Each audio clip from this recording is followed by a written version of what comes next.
I'd like to start by welcoming you all here to our first annual Out of the Darkness walk. We are walking to remember those that we love that have been lost to suicide, as well as to raise awareness and community support. As many of you here know, I lost my oldest son, Gordon, at the young age of 15 to suicide. This event opened a new chapter in my life, the mission of raising awareness about suicide and getting rid of the stigma surrounding suicide and raising community support. So hopefully that no one else needs to suffer the pain of such a loss. So many of you here have also lost loved ones and friends to suicide. I would like to take this time to personally thank each and every one of you for having the strength and courage to come and walk in honor of them. I'm not afraid to tell you that I am 58 years old, and for as long as I can remember, a death by suicide has been shrouded in mystery and darkness in the form of hushed whispers and speculation, a deafening silence, or harsh, cruel judgment.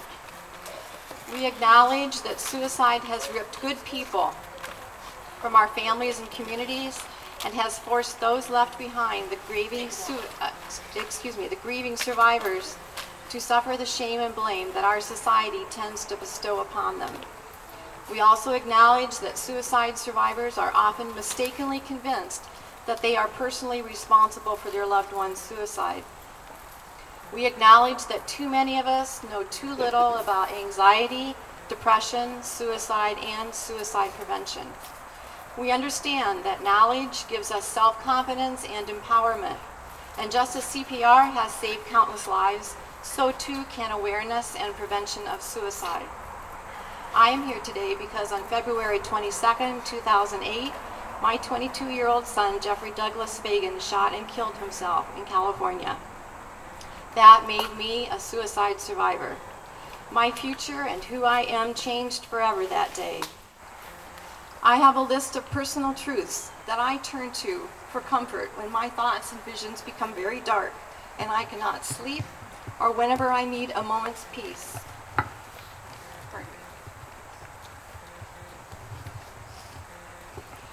I'd like to share some of them with you, and perhaps you have some of your own.